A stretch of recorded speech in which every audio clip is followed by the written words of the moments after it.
On Mike today, we have Madison Spencer Engle returning. How have you been for the past couple of months? I've been great. Thank you. How about yourself? I have been doing fantastic. And the last time we got together, you and I had talked about costuming and cosplay and all the various things that you've done in your career. But now we have something more exciting. We have actually had a new Star Trek series come out since our last conversation. Yes, Picard. Yes. How are you enjoying that so far? I am absolutely loving it. Absolutely enjoying it very much. I've seen 2 episodes at this point. You've seen three. The third episode just dropped 2 nights ago for anybody catching this days or weeks down the line. I'm loving it too. Yes. I'm really enjoying that they brought back certain characters. I like where they've set it in the timeline. I like how they've answered certain questions about what's gone on the past 20 years. Everything seems reasonable, believable. Yes. Some of the things I'm also enjoying, the overall aesthetic of the show, it has this sort of umber, comfortable, lived in look. Mm-hmm. When you think back, at least I won't speak for you, when I think back to TNG and Voyager and DS9, everything was tight and constrictive. The uniforms, the civilian costumes, Mm-hmm. the aliens, everything they touched, everything was very clean and tight and where it was supposed to be for a reason, and Mm-hmm. everything seemed very regimented. And everything now seems a little at ease, a Mm-hmm. little lived in. And I have a feeling we're going to find out there's a reason that the uniforms aren't as all tucked in. Everything's a little more dropped. We're seeing buttons, we're seeing belts, we're seeing things opened, we're seeing dust. I think we're going to see some bigger pictures for the reasoning behind a lot of this stuff. And I'm definitely on board for this ride as to why we're seeing this overall more unbuttoned, so to speak, aesthetic. I think I can. I don't know if speculation is a wise thing right now, but I definitely think that when it's revealed in the first 10 minutes of the first episode that Picard left Starfleet because he wasn't happy with the way Starfleet was handling things, there's a very good parallel between that and a Starfleet that's not quite military pristine anymore, that's letting the little things slip. Mm-hmm. I can't believe that's an accident in the way the story's being told. Oh, yeah. Yeah. It's just what we're seeing is purposeful. Mm-hmm. And there's been little things that that's not an accident. That's not an accident. So Mm-hmm. I'm definitely on board for the ride. Picard, like all Trek shows, like all shows we love, like all movies that we love, it's not perfect. Nothing is. I don't want No, it to be. I no. don't want it to be. I want something to have a conversation with someone and go, oh, you liked that? That wasn't my favorite, but I liked this. But I am on board for the ride. Mm-hmm. There might be something that might not necessarily be a choice that I would have made for a character, but I don't have to be the writer. I get to be the fan and sit and enjoy it. I don't get to be the designer or have to be. I get to sit and watch it and just relish it and enjoy it. So, That's a really good point to make. And, the last time we talked about Discovery and how mhm. it's rubbing certain people the wrong way. And even if somebody doesn't like Discovery and then they don't like Picard, I think that there was a really big success already early on in that they took a lot of the storytelling framework of Discovery, a lot of the grittier, the long form arcs, the stuff that's like people were worried is Trek going to this horrible dark direction forever, and like no, Picard is light, it's cheery, it's charming, it's a lot of TNG, but it Mhm. incorporated Discovery, so it proves that they can do different types of storytelling depending on what they want to do. They're not locking themselves into any model. No, it's taking the best I'm, I was about to say it's taking the best of so many worlds, and I'm like, oh my gosh, don't take this pun already. But Mm-hmm. it's taking the best of so many pieces Mm-hmm. of what we love, of so many of our franchises, and that's what I love. We're getting these characters from TNG. We already know what we're getting from Voyager. We know pieces that elements that we've seen from Discovery. I love that. Mm-hmm. I'm not one of those that says this was not my Picard, Enterprise. This was not what Picard was. This was not what this was. Things change. Things evolve. Movie making changes. Mm-hmm. TV changes. The way that we broadcast TV changes. The new argument that's coming out is we never had to pay for Star Trek. Mm-hmm. That's not true. TV has never been free. No. And I think that's adorable that people think that. Mm-hmm. That's a whole different conversation. But you have to be willing to go for the change. So Mm-hmm. all of these changes that are happening with these shows, I relish them. I am fine with them. I am open to things moving forward, adapting as we get new series and taking little pieces of all of them. I love living in the gray and taking a little pieces of the black and white from all of them and creating something new. And one thing I've pointed out to people that I just don't think is clicking is that Star Trek has never done well in a traditional distribution model. The Absolutely. original series, Yes. it struggled to get 2 seasons. It was canceled after 3. Next Gen was syndicated, did wonderfully. Deep Space Nine was syndicated. It did wonderfully. With Voyager, they tried to go back to the studio model, and the only reason it survived was it was like the only decent show on UPN for the first 7 years. Yeah. Enterprise went down that path, and suddenly it's like, okay, the regular model doesn't work for Star Trek. We need to find a way that the fans can meet Star Trek where they want it. And that the CBS model right now is perfect. And I truly think CBS is going to continue to create enough content that they're going to have it rolling out enough that having that subscription is not going to be that big of a deal. No. When you look at what we waste on a Starbucks run or a Target run or wherever you decide to piddle away money here and there, and I know I certainly do it. I'll look at it and go, okay, one less latte a month. We'll pay for that. And the amount of content that we see coming, I mean, this is a golden age of being a Star Trek fan. With the amount of stuff that we've got coming. And all we have to do is show up to get Star Trek. That's all we have to do. Yeah. And people saying, well, I'm not going to watch it. Then guess what? You don't get it. It's that easy. If you want Star Trek, you just show up. And those people that say they're not going to watch it, they're going to watch it. Oh, yeah. Yeah. They will pirate it. They'll rent it from the library. They'll borrow a friend's login. They will watch it. So, yes, absolutely. Yeah. I can't even listen to that argument because no, I don't buy it either. No. No. So where do you rank this between the way we saw Discovery go and the way we're seeing Picard go in terms of tone, in terms of appropriateness to the franchise as a whole? I left that vague for a reason. The tone of this is different to me. It is a lighter tone.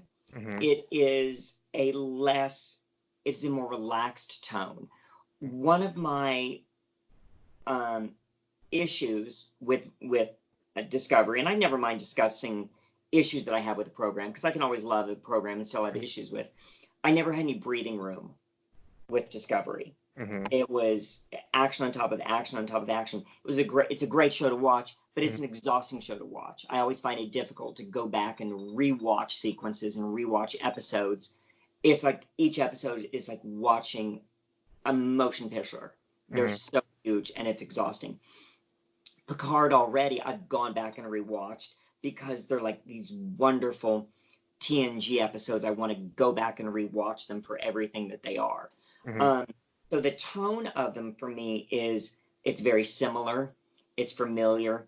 The pacing is similar. Of these two-part episodes, we were used to two-part episodes. So now we're getting these longer arcs on TNG. So that's a little different. So now it's like, okay, so now, and we love to take things and put them into frameworks that we remember. So it's like, okay, so it's like TNG characters, but in DS9 framework. Okay. I put it in that. Okay. Now I can wrap my brain around that and understand that. Got that. So that's a sort of tone that I'm getting. As far as it fitting in to the framework, I think arguably it fits into the framework perhaps a bit better than Discovery did, because we're more comfortable with the effects, the technology, and that timeline. We're used to seeing a lot of those things in that timeline. A lot of the things we saw with Discovery were arguable with the technology, the aesthetics, the look. They took some chances that a lot of people weren't willing to take the ride with those chances that they took. And I think more people are willing to take the chances on that ride. There's been a little pushback on some of the uniforms. There's been a few negative comments I've read, but not the overall arcing displeasure that we were seeing with Discovery. At least that's what I'm seeing. That's my take that I'm seeing with Picard. I'm so happy that's how you opened that up, because that kind of was where I was going in this. With both Discovery and Picard, we've wandered away from the different planet each week format, the weekly mission format, and I don't think that's a bad thing, because I really like the long story arcs. I like payouts that come weeks and months down the line. But so much of Star Trek was made that way that part of me is like, I almost feel guilty abandoning that, because that's what made Star Trek what it was. And it's a difficult conflict for me to resolve. One of the biggest things for me to work through with both shows, and it's hard, having a conversation not talking about both of them, and I need to stay Picard centric, is we're getting so many characters that we're getting to know, and we have to fall in love with them the way that we used to. And for so long we were used to, we had a captain, we had an XO, we had a chief engineer, we had a medical officer, we had these characters. That's what we were used to. We had 6, 7 characters. That was it. And now we've got so many characters. Discovery had so many bridge officers. I'm like trying to keep track. I'm like, I can't fall in love with all of these characters. I don't know enough about them. And with Picard, it's like, oh, I love her. I love him. He's awesome. And now I'm like, I'm learning all these names so quickly. We're getting back to that storytelling. We're repeating names. We're getting backstory. I'm learning about these. I think some of the missteps that they saw happening with Discovery, some of the writers saw and listened to the fans and realized, okay, if we continue on this arc of long form storytelling and put it in a format where they can't binge watch, we have got to make sure, if we're going to introduce so many characters, so many new characters, they've got to be able to fall in love with these characters just as much. They've got to care about them. I need to care about them. And that's been a big help to me, character-wise. Mm-hmm. And it can't be a coincidence that the character that probably connected with the fans most quickly was Captain Pike, who they already had some investment in from Mm-hmm. previous iterations of the show. Mm-hmm. And as much as we like Tilly and Saru and Lorca and Michael, we got Pike right away. We knew Pike from the first scene of the first show ever made. And that was a huge gamble. Mm-hmm. I mean, some huge shoes to fill. And he must have been a little trembling coming in knowing. Mm-hmm. And he won us over almost immediately. We were just sort of blown away by him. And now we're all clamoring. It's like, just give us the show. Just give us the Pike, Spock, and Number One show. Just give it to us. Mm-hmm. That's the next one we all want. Mm-hmm. So, but yeah, I think that was a big help to Discovery, was the strength of Pike. Yeah, agreed. Yeah. And I remember going back, I find it interesting, there's so many ideas that they bounced around in Trek that just keep getting pushed to the side and then resurface years later. In the 90s, they were always talking about doing some sort of movie that would be a mix of characters from different series. And they always backed off on that, kind of saying, well, you know, you can't put Riker in with Janeway because the actors have this chemistry the way they have it. And we just, to mess with that is not great. It's a bad idea. And now, you know, you're seeing Picard team up with Seven of Nine. And it's like, okay, maybe the fans were onto something that you people were missing out on. Right. I'm absolutely on board for that ride. Mm-hmm. It's a great idea. It's been something that I have wanted to see. You know, we've read about when they had talked about, you know, Seven possibly being in Nemesis a long time ago. Mm-hmm. I don't know that would have been a direction I would have wanted to go. But now, seeing her in this, I'm absolutely thrilled. I love that we're mixing. Mm-hmm. You know, the rumor that had gone around that it was going to be Janeway, that mm-hmm. Picard had gone to and asked for a ship. Would that have been a step too far? Absolutely. I think so. Absolutely, that would have been a step too far. I think where they've got it, I think we're on a good path. We know where we're going to see Troy and Riker, and we're mm-hmm. all going to just, we're all going to have so many feels. It's going to be difficult to control all the feels. Right now, I think they're doing it right. I'm not unhappy with what they're doing so far. Even, you know, the way we've met Hugh is the right way. So. Mm-hmm. I love the fact that they're continuing on with the destruction of Romulus, dealing with that. And I was watching the second episode, and I almost stood up and yelled at the TV because of something that was said, which I'm sure works into the story, but it just frustrated me so much, is that they were like, well, you ever notice how Romulan society doesn't really have a whole lot of artificial intelligence or robotics? We're afraid of it, and we don't know why. Your space borders board territory. You have a lot of experience with it, and none of it's good. This ain't rocket science, people. Okay. Wasn't it the reunification episode? TNG, mm-hmm. Spock, and Picard. Mm-hmm. And that's what this whole is harkened back to me, and that was my first thought. Mm-hmm. Them trying to reunify the Romulan people, mm-hmm. and that's why I love seeing this about the Romulans. I mean, they've always been one of my favorites. Mm-hmm. There's just this. I've always found this might sound strange. I've always found the Romulans effortlessly cool. Mm-hmm. They're just sort of laid back. That, you know, the episode where Troy is taken and turned into a Romulan, mm-hmm. And they're sitting around the dining table and discussing things. They're all just sort of sitting back in their chairs, just sort of effortlessly eating and talking about where they went and what was going on. They're all just sort of like effortlessly cool. And Mm-hmm. that's what I've always thought about the Romulans. So to see that this has happened and who they've become and who they are now, and seeing what's happened to them in this third episode, you see so much of what's happened to the Romulan people in this third episode. And it sort of changes how you look at them.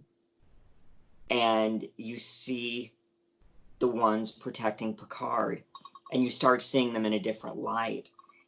And it's kind of astonishing how I started looking at them differently and almost more human, Mm-hmm. with an entirely different purpose. And I love the ones looking after Picard very much. I'm very intrigued by them. Yeah. I found that it seems like with the Romulans, some early episodes of TNG really fleshed them out. It really gave them a lot of new character that they hadn't had since the original series. Mm-hmm. And then ever since then, we were kind of teased with big Romulan stories that never seemed to materialize. Great. Even Nemesis was supposed to be the big payout. It's like, this is going to be the Romulan movie. And like, oh, wait, it's really more of a Riemann movie. Right. It's like, oh. Okay, this is cool, but you promised me steak and brought me a burger. And it's not that I don't like burgers, but I wanted this big, and you, oh, okay. Yeah. yeah.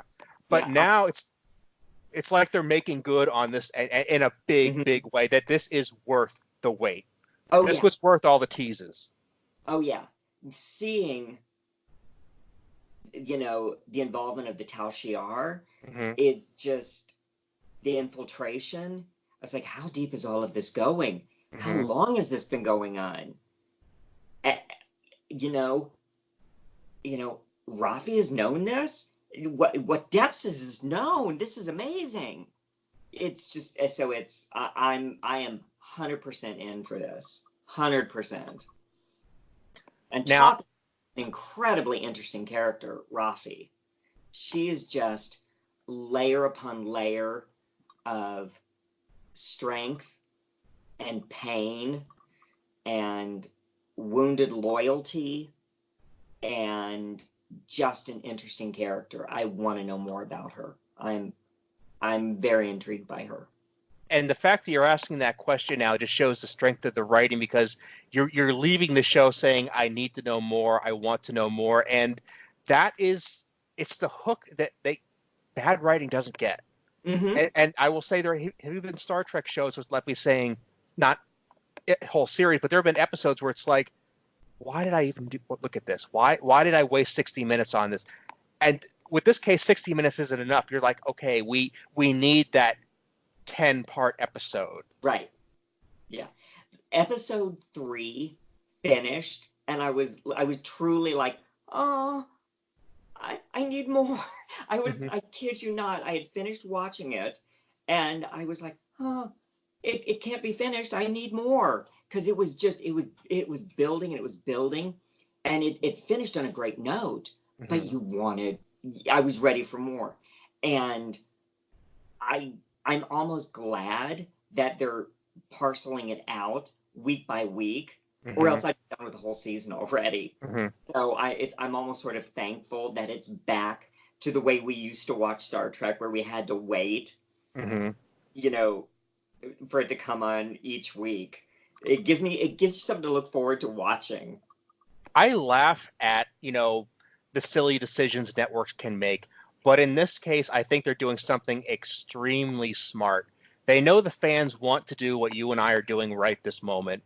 They want us to go back and talk it over and try to figure out where this is heading and speculate on what this really means to the universe at large. And that doesn't happen with a show where you can watch all 13 episodes in a weekend. Oh, yes, exactly. Because you can. When those come out and you're like, I was so guilty of it. Like, I don't know if you watched Sabrina on Netflix, but that is, I just love that show. And that comes out, and I'm like, okay, there's my weekend. And I would be like that with Picard. So I am so thankful to them that they only give it to me, once a week. And and the fact that we already know we have a second season with Guinan, yep, I'm there. Yeah. But and again, one of those things that they've been kind of teasing at for decades now. It's like, finally, we're going to get that payoff. And I know even after only watching 2 episodes, it's going to be worth it. Oh my gosh. Absolutely. Because even if we only have her for 1 episode, it won't be wasted. No. Because they know her significance to Picard. They know the relationship that she has with Jean-Luc, how important that relationship is. It is deeper than a friendship. It is I dare say more important than Riker. It is easily a friendship that goes beyond just to war-torn friends.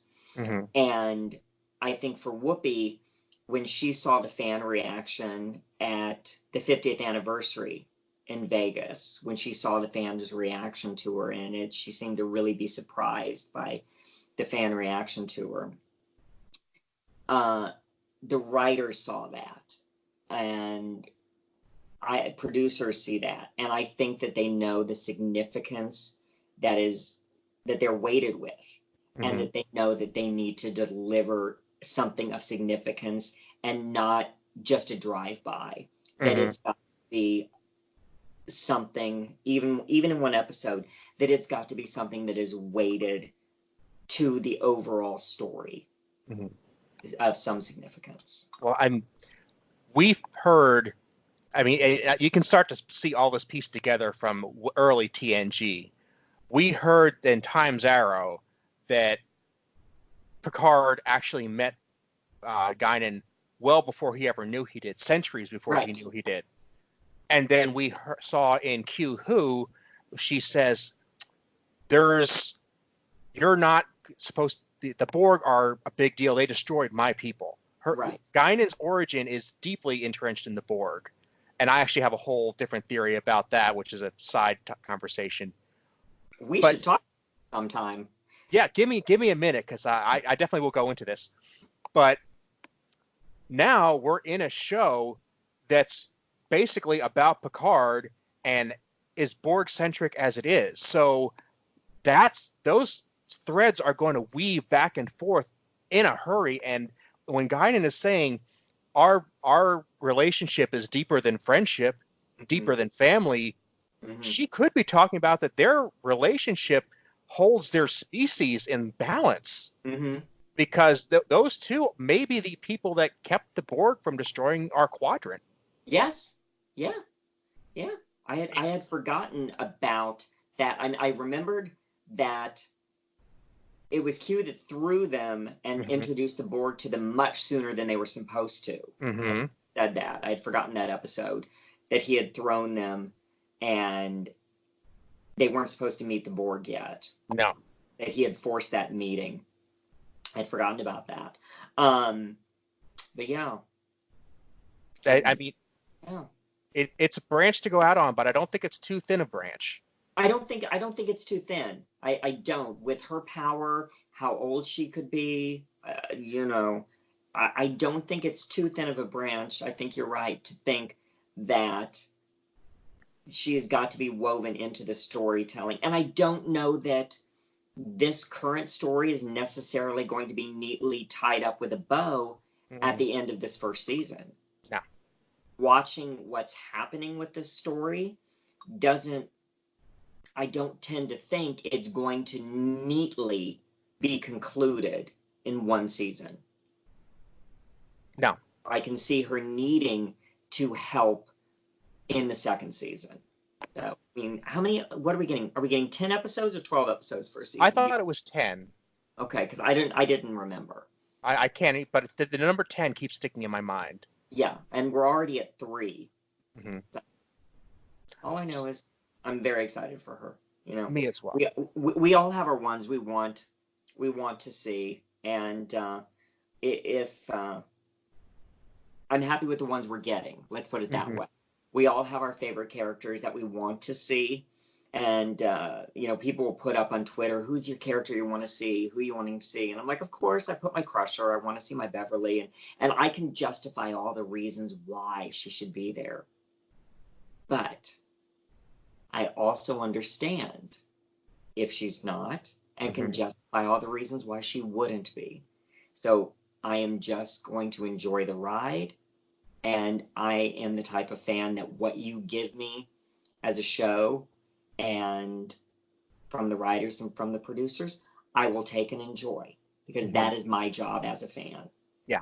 Your job is to create it to the best of your ability, make something wonderful, and it is my job as a fan to take it and enjoy it.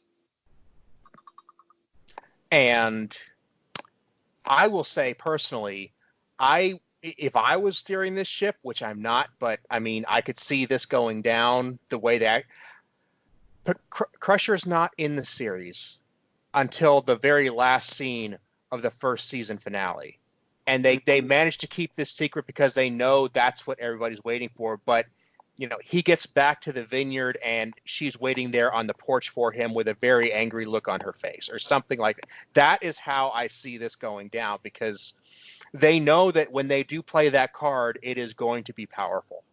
Yeah. So they're going to wait for just the right time. See, I can see it being something like an admonishment that she just comes in, maybe even with no lines, just that look, and that's fine, Luke Skywalker in Episode 7. Yeah. Yeah.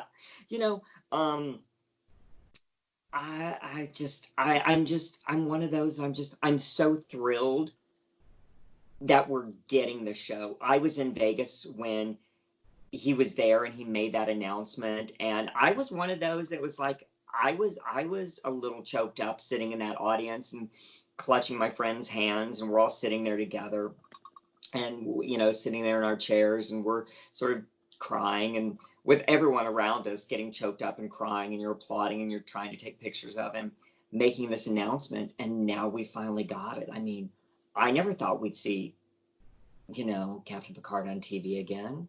I never thought we'd see anything like this again. So I'm thrilled that we get anything like this. Mm-hmm. So, agreed.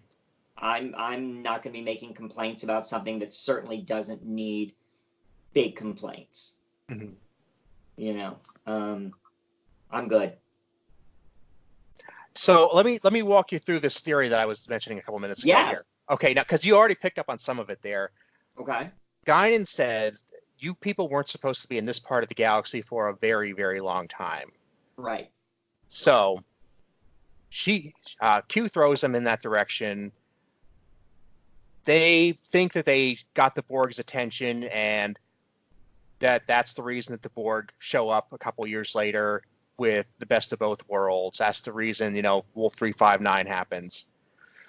But then what happens is in First Contact, the Borg go back in time to post-World War III, and we find out that the Borg came to this quadrant because they sent a signal from the Enterprise to Borg space saying, hey, these people are here, get on your way. And like, oh, well, that they won't be here for 200 years. So in essence, that wouldn't have happened if it weren't for Q. Wouldn't necessarily happen if it weren't for Guinan. So that the Borg essentially became their own paradox. So Guinan and Q could theoretically be controlling, not controlling, but they're initiating a Borg. What's the word? A Borg momentum or invasion. And I have to wonder what things would have been like if that hadn't happened. Would it have been the more peaceful time we were supposed to have in the quadrant? So this is technically then a Picard paradox. Okay. Did he help signal them because they were helping make sure that first warp, when Zephyr Cochrane was supposed to make that first warp happen, that was supposed to signal the Vulcans, and that's what the everything that was happening in First Contact, and the Borg were trying to signal to let the other Borg know to come down there. Correct? I'm on the right track, right? Yep. I'm having trouble getting the words out too, so it's right. We're just together. So, is that, or was it when Q threw them and saw the Borg? So, which came first, the chicken or the egg? So again, in Voyager they used to call it the Janeway pair. So here it's the Picard. Which came first? So it becomes a really a tricky. God, we're so nerdy right now. I know, right? We are right now. I totally do. I love it. Well, this is why I wanted to sit down with you, because again, with only a couple episodes of Picard out, we can't just talk about that because neither one of us knows where this is going. Right. But this is built on stuff that's been happening since 1987. Exactly. Yeah. And yeah. But it really is interesting. And you have to wonder, and they know it, that the fans, that we sit and we know these episodes better than the writers do. That we sit and we start, well, wait a second, but in such and such episode you said this, so you can't say this, and we know this stuff so much better. And so we're pulling all of these threads and trying to weave them into a tapestry that makes sense in a real world, but in a fictional world with interest and drama and romance and passion for the sake of interest, you have to be able to say, okay, I'm going to pull this thread and I'm going to reweave it over here to make this more interesting. And that's one of the things that I think fans have the biggest problem with Trek storytelling, is letting go of that whole idea of canon cannot be changed. Is once Gene wrote this, once it was said, once this was established, it cannot be changed. Well, Gene did a lot of things in TOS and created a lot of things, and he changed them in TNG. Things change. Movie making changes. TV making changes. And I just feel we need to be open to the changing tides with them. And some fans just choose not to be open to that fabric and that weave of storytelling change. And now I love what we were doing, trying to pull those pieces together and say, well, this happened here and this happened here. Does this cause this? Do we know if maybe in actuality with storytelling, did the writers just say, we know this, we're going to push this aside, and we're going to tell this story, and these two things have nothing to do with each other? I'm well aware that there are times that these stories come out not from some desire to create this amazing, beautiful universe, but because somebody has a deadline and 2 pots of coffee, and they have to get a script sometime before next Tuesday. I get that. But having said that, I when people put Gene up on a pedestal, and I have nothing but respect for the man and his creation and his vision, but it doesn't take any of that aside to say not every single thing he came up with was a home run. Absolutely. And that's all I'm saying. He was an artist. He was a human being. Mistakes can be made, and that's when the people who come behind you say, okay, seemed like a good idea at the time, let's rework that a bit. Absolutely. And that is okay to say. Yes. There's nothing wrong with that. our greatest heroes that we love, whether they be some sort of fiction writer, a painter, a musician. Oh my gosh, my favorite artists, my favorite bands in the world. They've got whole albums that I'm like, oh, guys, not your best moment. It is okay. You can still have them up on that highest pedestal and go, a little bit of a misstep, but I am still 100% there with you. It Yeah. does not take away from your love of that franchise, of that fandom, of that person, to actually have a little negative critical response. It doesn't. And to be able to sit down with someone and say, I love this fandom, you love this fandom, and we can have different opinions about it.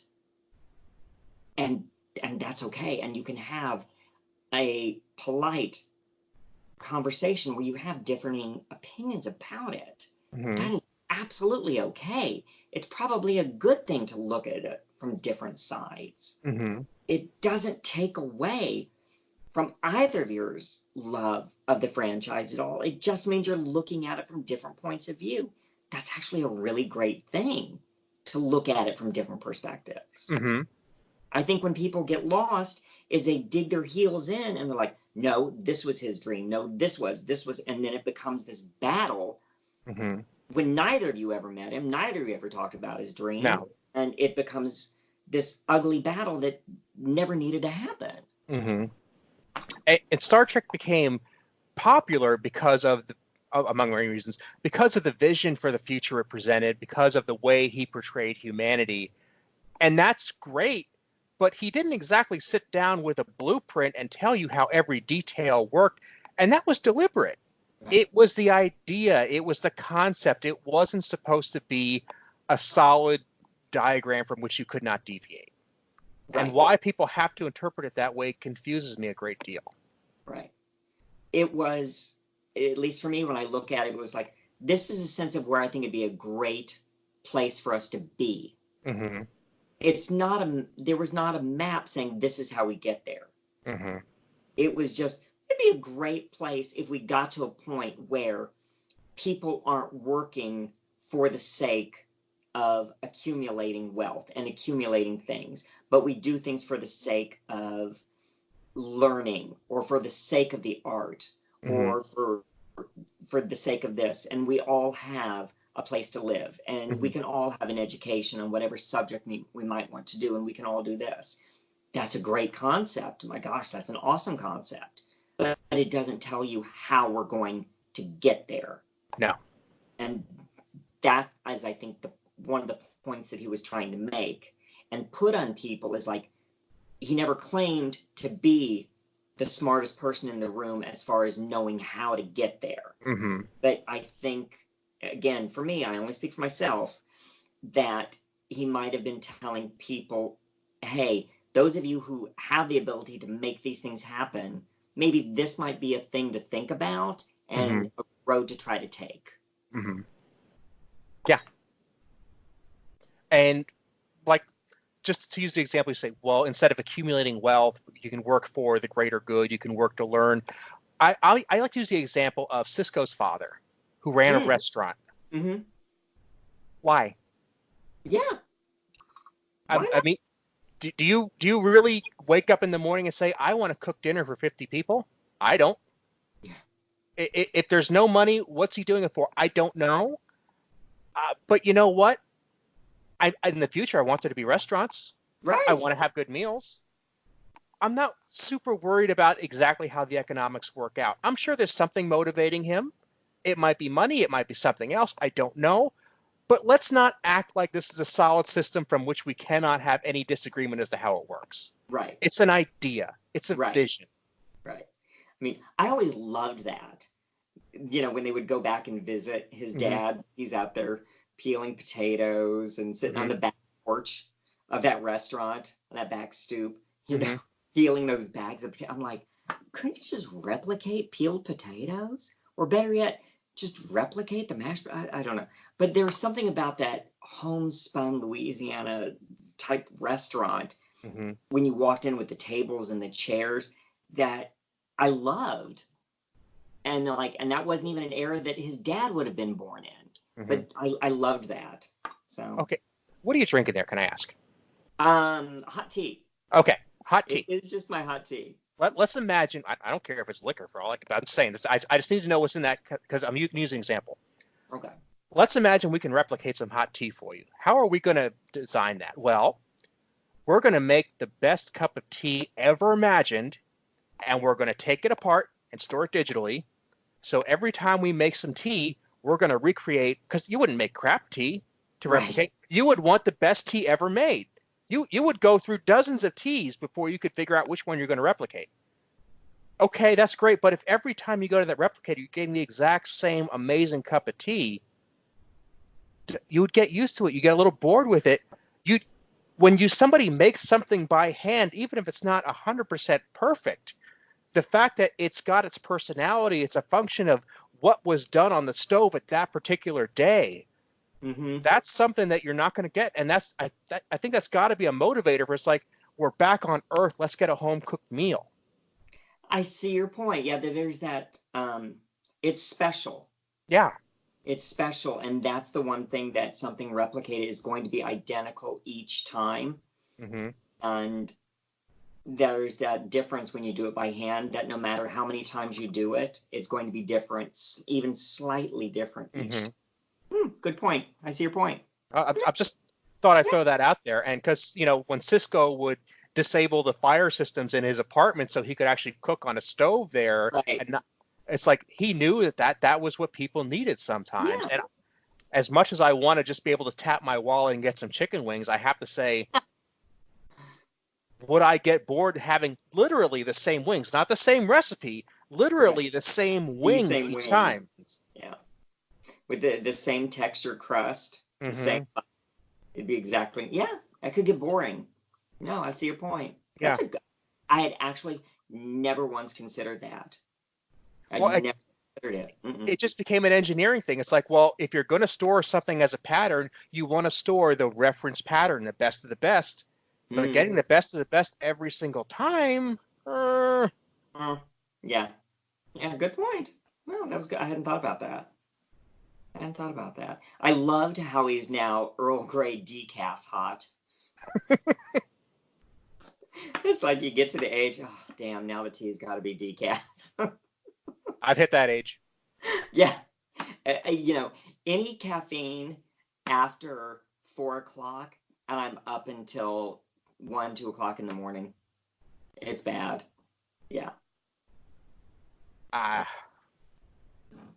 can manage until about 5 or 6 at the latest, and then only if I have a little bit. But nope. Nope. Anything after 4, and I'm up all night. Yeah. Super caffeine sensitive. And I will say that I have a little bit of a beef with Picard, the man, not the show, in that he has made Earl Grey tea so popular that everybody asks for it, and I kind of prefer Lady Grey myself. And you can't find that anywhere.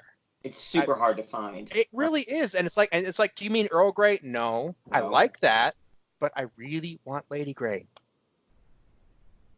That Earl Grey, and it's so funny that you can always tell a first-time Earl Grey drinker because they don't realize how strong it is. That it's not a mild tea. No, it's got a morning kick to it, and it is a nice wake me up tea, and I'm always amused by that. The first time someone is, oh, your first time having Earl Grey, let's see you enjoy it. I'm one of those people that I put the tea bag in, and I never take it out because I just wanted to constantly steep while I'm drinking it. So by the time I get to the last sip, it's like pure tannic acid. Yeah. Yeah. I do like a good tea. And actually, Patrick Stewart doesn't really care for it all that much, so he gets annoyed. I might say annoyed, but he's like, people, I don't send me any more Earl Grey. Right. It's funny, but I've got enough. It's like Michael Dorn and the prune juice. It's like right. Yeah, it's like I remembered reading an old interview with the girls from Sex and the City that they were always being sent Cosmos, and like I think it was Kristen Davies, who doesn't even drink, And they were saying, it's like, that's the thing, is we forget these are actors. Mm-hmm. They don't really want this stuff. They're good. Yeah. They don't really need it in life. Have you ever been at a con where Michael Jordan tells the prune juice story? I don't know that I've heard the prune juice story. Okay. Well, he is a very gracious man, and even though he doesn't really drink prune juice a whole lot, when people come, obviously they want to give him a jug because they think it's funny. Then apparently he's never heard this joke before. So fans will come up to him at cons, they'll give him a jug of prune juice, they all laugh it off, and he's like, one of those people doesn't want to waste food. Don't do that. So he takes it home and puts it in his fridge and accumulates jug after jug after jug of prune juice. And early on in the show, after he'd been to his first few cons, his mother comes to visit, opens up the refrigerator and says, and I quote, "Boy, is everything all right?"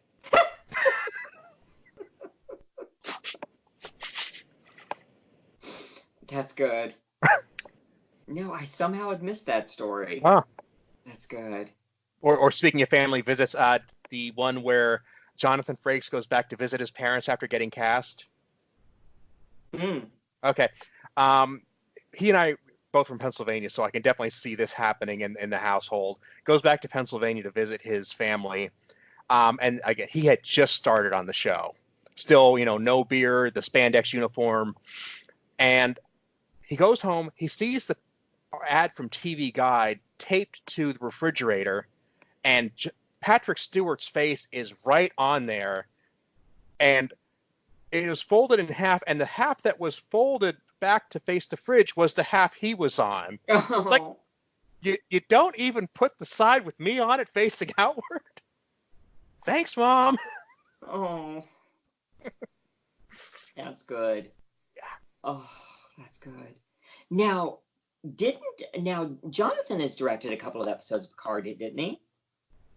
I would think so. He's a great director, and they always bring him back he did Next Gen, he did DS9, Voyager, and Enterprise. I was sure he ended up doing maybe 2 episodes. Oh, I could check that right now, actually, if it would help. Did he do the finale? The season finale? Jonathan Frakes, Picard directing. Yeah, it looks like it. Good. Okay, good. Those are usually the best. Yeah. Very good. So I'm going to be looking forward to this. How about you? Absolutely. Oh my gosh. And it's so funny. It's so silly, but I actually want I'd like a little more screen time of number 1. I'd like to see more of the dog. Yeah. The dog is cute. I'm a dog person, so yeah, I love that. And that was one thing that always kind of bugged me, is that we wouldn't see more dogs on the Enterprise. It's like you got cats, you got fish, you got spiders, and come on, nobody has a dog. Yeah. Of course, you get the question of where do you walk it, but that's what the holodecks for, I'm sure. Well, there's the assumption that there's some sort of like cleaning laser or something that just zaps it away, or something that they can just go anywhere, and it just, I don't know. In my mind, that's the way it would work. So makes it easy. I just want to go back and resurrect Gene and say, okay, let's forget the stuff about money and war and stuff. How do we clean dog stuff off of the floor of the Enterprise? How does that work in your advanced society? Yeah, I mean, on Enterprise, that was never discussed where Porthos went, except for on one planet when he peed on that one tree. That got him in trouble. We never discussed where he went actually on the ship. And and weird fans like us, I'm like, okay, where did Porthos go? Those of us that have those realistic concerns for animals were like, hey, where did Porthos actually go? And I love Porthos, by the way. I thought he was adorable. It's odd that my dog isn't behind me right now, because a lot of times lately she's been podcasting right behind me when I sit here. But the first time I rewatched Enterprise with her in the house and Porthos came on the screen, she went up there and sat down in front of the screen and stared at it like a teenage girl watching a One Direction video. I mean, it was like she had her first crush. It was adorable. That is awesome. Mm-hmm. My two are put away because they are so chatty with each other that I put them in the other room, or else they'd be running around trying to get up in my lap, and you would be seeing them. So that's not a bad deal. You could do that next time. Yes, I'll bring them for the next one. Why don't we get together after the season wraps up and talk about this again? I would love to. Okay. I'd love to. We'll pencil that in for a week or so after the finale. Sure, sounds great. Absolutely. Okay. Well, just let's remind people where they can get a hold of you and follow your adventures. Space Geek Girl on all my social media for Instagram, Twitter, Facebook. You can find me on all those. Awesome. Well, thank you so much, and we will talk to you soon. My pleasure.